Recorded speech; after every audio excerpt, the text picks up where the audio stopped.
It was just laundry. That's what I kept telling myself that morning.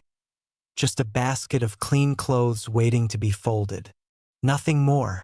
Just one of those boring, thoughtless routines you do on autopilot when you're back living at home during summer break, waiting for your real life to start again. I'd been home from college for a week, trying to adjust back to my mom's quiet routines, the scent of lavender detergent, and the creaky floors of the old house I thought I'd grown out of. I'd stuffed my laundry in the dryer the night before, fully intending to grab it before bed. Of course, I forgot. So here I was, Saturday morning, hair messy, wearing sweats, half asleep, padding down the hallway toward the laundry room, expecting nothing but warm towels and unmatched socks. Then I opened the door. She was already in the room. Not my mom, Carla, my mom's friend.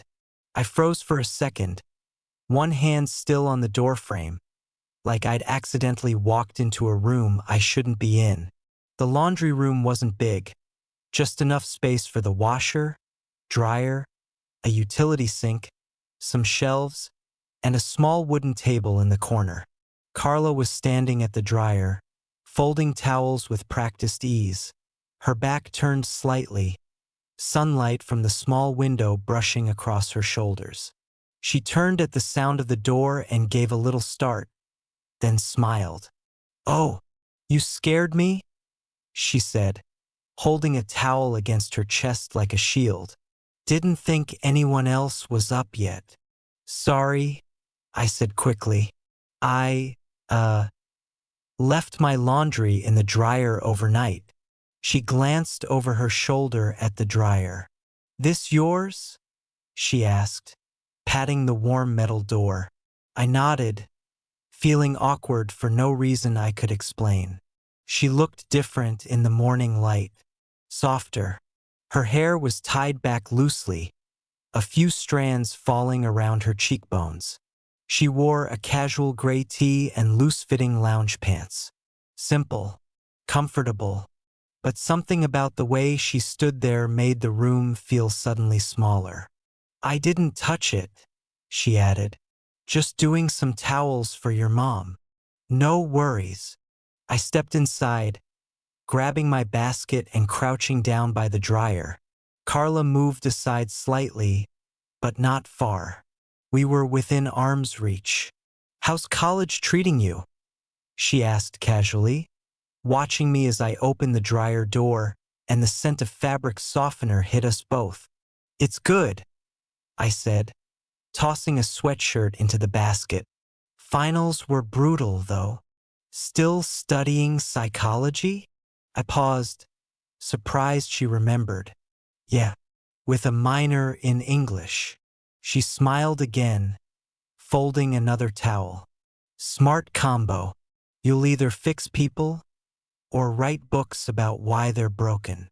I laughed, a nervous kind of laugh, but genuine. "That's actually kind of accurate." She stepped around the table and leaned against the counter near the sink. "I always thought you were one of the more thoughtful kids," she said. "Didn't just say stuff to hear your own voice." I looked at her again. Her tone was warm, but not condescending. And something about the way she looked at me made my throat go a little dry. "I guess I did a lot of thinking in high school," I said, placing the last of my clothes into the basket. "Probably too much." "Thinking isn't bad," she replied, almost wistfully. "Sometimes it's the only way to stay sane." I stood up with the basket in my arms. There was a brief moment where our eyes locked. I didn't mean for it to happen. It just did. And I didn't look away right away. Neither did she. Then she blinked, pushed off the counter, and said, "Tell your mom I'll bring the rest of the towels up in a bit." "Sure," I said, stepping aside so she could walk past. She moved by me, just close enough that I caught a hint of her perfume. Something light, almost citrusy. When she reached the door, she paused. You've grown up a lot, you know that? She said without turning around. I didn't know how to respond, so I didn't. She left without waiting for a reply. The room was quiet again, but it didn't feel the same. Back upstairs, I dropped my basket in my room and sat on the edge of the bed. My heart was still beating a little too fast, like I'd just come back from a run. But it wasn't fear. It wasn't excitement either. It was that strange hum of something unspoken. It was just laundry, I told myself again. But I knew better. Something else had started in that room. Something I couldn't name yet, but already felt. The rest of that weekend was filled with half-finished thoughts and stolen glances. I kept telling myself it was nothing. That morning in the laundry room didn't mean anything. That Carla probably didn't even remember it the way I did. But the truth was, I couldn't stop replaying it. Her voice, the way she looked at me, what she said at the door. You've grown up a lot. It echoed louder than it should have. That Sunday, I saw her again. She was helping Mom reorganize the garage. From the upstairs window, I watched them talking, Carla laughing at something, her head thrown back slightly, her sleeves rolled up. She looked relaxed, happy even. But when she turned and spotted me standing at the kitchen sink a while later, her smile lingered longer than necessary. Maybe it was just my imagination. Maybe not. A few days later, I found her in the backyard. I had come out to water the plants, mostly just doing whatever Mom asked so I wouldn't feel useless. And Carla was out by the fence, tying up some loose tomato stalks in Mom's little garden. She wore jeans and a simple tank top, her skin lightly glistening from the heat. "Morning," she said, straightening and brushing dirt off her hands. "Your mom said you were sleeping in again." "I wasn't." I shrugged. "I just hate mornings." She smirked. "That's college talking." I grabbed the hose and tried not to stare too much. She walked over, took a sip from a water bottle, and leaned against the railing. "How's the writing going?" she asked, watching me spray the wilting flowers. "It's fine. You were always scribbling in notebooks when you were younger," she said, squinting at me. "I remember thinking you had a lot going on in that head." "I still do," I admitted. "Just better at hiding it now." She chuckled. "Don't hide it. It's what makes you interesting." Again, that lingering pause after she spoke. Like she didn't just mean the words on the surface. That night, I couldn't sleep. A week later, it happened again. I had just finished dinner and remembered I left my damp clothes in the washer. Mom was out at book club, and the house was quiet except for the hum of the ceiling fan and a distant TV playing upstairs. I made my way to the laundry room, opened the door, and there she was, again. She looked up from her phone, startled for a second, then smiled. "Well," she said, sitting on top of the washer, "you really have a habit of showing up at the perfect moment." I blinked. "Sorry. I didn't know anyone was down here." "I'm doing sheets," she said, nodding toward the dryer. "Didn't want to leave them for your mom to handle." Old habit. Her legs swung slowly as she sat, casual and comfortable in soft leggings and an oversized t-shirt. Her hair was damp, pulled into a loose bun. There was something intimate about how at home she looked. Like the room wasn't just part of my house anymore, but somehow part of hers too. "You can grab your stuff," she said, moving to stand. "I was just scrolling." "No, you're fine," I said quickly. "I'll wait." She raised an eyebrow. "You sure?" I nodded. "I don't mind."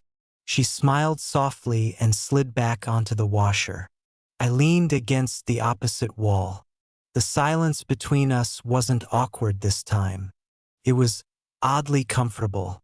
"You always seem quiet," she said after a while. I guess. But you're not shy. Not really. I just don't like small talk. She nodded. Neither do I. The air felt warmer than usual. Or maybe that was just my pulse. I noticed the dryer was still running. 40 minutes to go. Carla reached for a half-empty bottle of water sitting nearby and took a sip. I used to hate being alone, she said quietly. The silence, the space. But now, I kind of crave it. I looked at her. Why? She exhaled, watching the steam rise slightly from the dryer's surface. Because people always want something from you. And when you finally get a moment to yourself, no expectations, it's like you can breathe again. I swallowed, my throat dry. I don't know why I just said that, she added with a soft laugh. You probably think I'm crazy. I don't. She looked at me, not just glanced, but really looked. Her eyes were dark brown, with faint traces of worry lines at the corners. Beautiful, honest, sad. Thank you, she said, for not looking away. I stepped closer without realizing it. We were standing only a few feet apart when she spoke again. I should probably go check on the sheets upstairs, she said. Yeah, probably. She didn't move for a few seconds. Then she turned toward the door and paused again. Good night, sweetheart. My breath caught for just a second. She walked out quietly, leaving behind the scent of fresh linen and something warmer. I stood in the empty laundry room for a long time after that. Everything was still humming. The machines, the memory of her voice, my heart. It had rained all day. The sky was still heavy when evening came, streaks of faded orange and purple clinging to the clouds like a secret trying not to be forgotten. The house smelled like wet grass and lemon-scented floor cleaner. My mom had done a deep clean while I was out with a friend, and by the time I came home, she was already heading out the door with her purse on her shoulder. Carla's downstairs finishing up some laundry, she said casually, like that was the most normal sentence in the world. I'll be at the book club for a couple hours. That was all. The door shut behind her before I could reply. I don't know what it was. Instinct, curiosity, something in the way my chest tightened, but I found myself walking toward the laundry room again. Quiet steps, familiar hallway. I held my breath without realizing it. The door was ajar. I knocked softly on the wood before pushing it open. She was there. Carla. She sat at the little table in the corner, a glass of white wine in one hand, her phone in the other. She looked up when I entered. Not surprised, not startled. Just there. As if she'd been expecting me. The lighting was warm and dim, just the small overhead bulb and a flicker of summer dusk through the tiny window. The room felt smaller than ever before. You're back, she said, smiling faintly. Yeah, I replied. Mom said you were down here. She said you might come looking for me, she added, her tone unreadable. Though she probably meant it differently. I chuckled, nervously. Probably. Carla wore a simple black cardigan over a fitted tank top and soft lounge shorts that ended just above the knee. Her legs were crossed, and her hair hung loose now, damp waves trailing past her shoulders. She looked calm, but something in her eyes was flickering just beneath the surface. I moved toward the dryer slowly. I think I left a couple things in there, I said, only half aware of what I was saying. You're always leaving something in here, she said softly. There was no teasing in her tone, just observation, truth. I stopped halfway to the dryer. I can go, I offered. She shook her head. No, stay. Her voice was almost a whisper, gentle, sure. I turned toward her and leaned against the edge of the counter. my fingers pressing lightly into the cool surface. She took another sip of her wine and looked at me over the rim of her glass. I used to think I had the next 10 years of my life planned. But then my marriage ended, and I realized I'd been waiting for someone else to decide how I was supposed to feel. And now, I asked, unsure where the conversation was going, or if I even wanted to steer it. Now I just want to feel something, she said. There was silence. Not awkward, just charged. I think about you sometimes, she added, eyes dropping to the floor for just a second. Not in the way I should, but I do. That made my heart stop. I wasn't sure if I should speak, move, or pretend I hadn't heard, but I didn't pretend. Me too, I said, barely above a whisper. I mean, I think about you.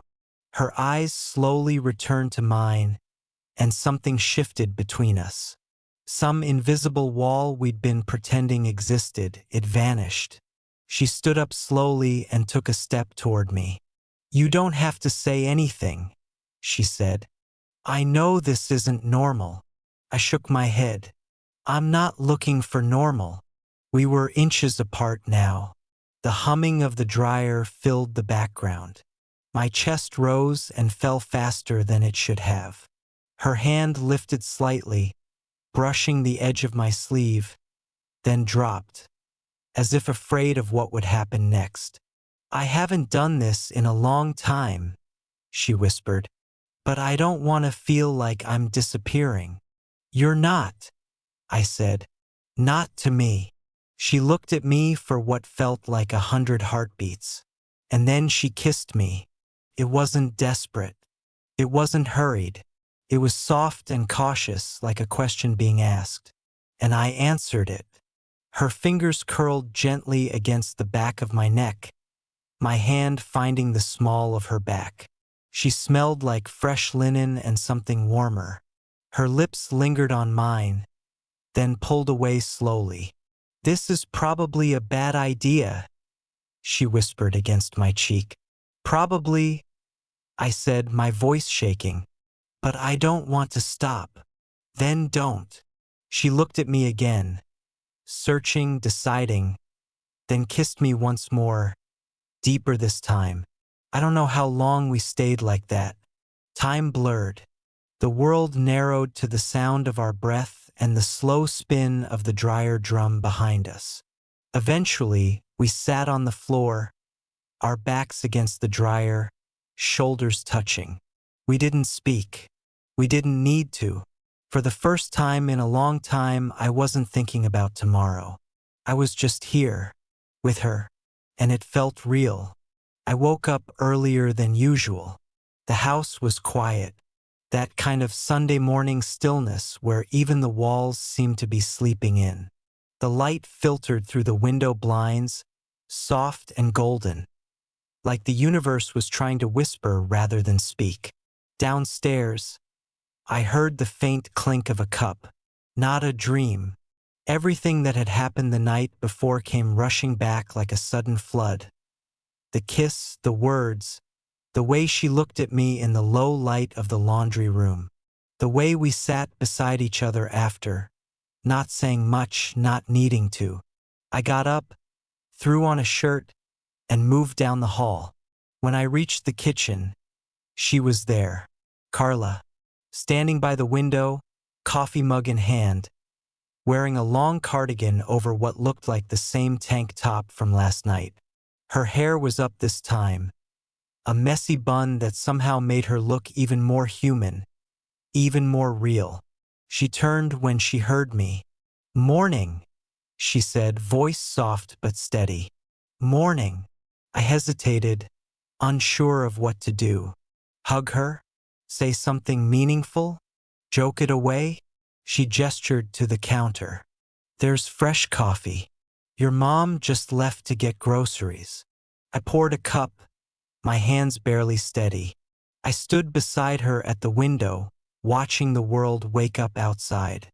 None of it felt awkward, just delicate. "About last night," I began. You don't have to explain, she said quickly, gently. I know. I'm not sorry, I said. She smiled faintly. Neither am I. We stood in silence for a while. She took a breath. But maybe it's better if it stays between us. I looked at her. Do you regret it? Her eyes didn't waver. No, but I don't want to complicate your life. Or mine.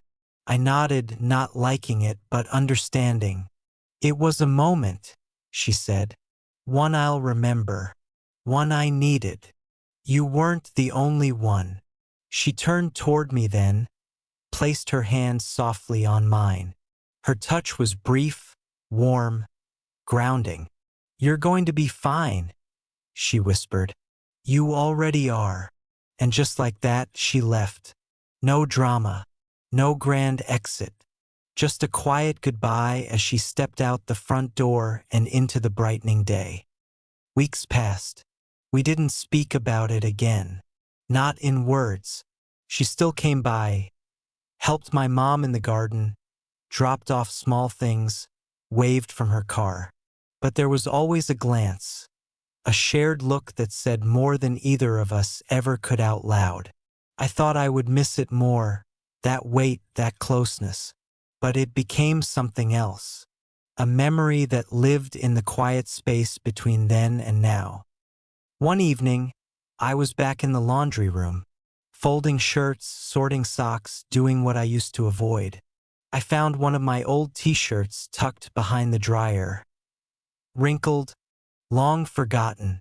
I smiled, thinking back to that night, to the moment everything changed in a room no one ever paid much attention to. And suddenly I felt okay. Not lost, not confused, just older. Maybe that's what growing up really is. Not some dramatic event or a clear line you cross. Maybe it's a quiet night, a shared truth, a whispered moment in a laundry room, when someone finally sees you, and you see them too, even if just for a little while.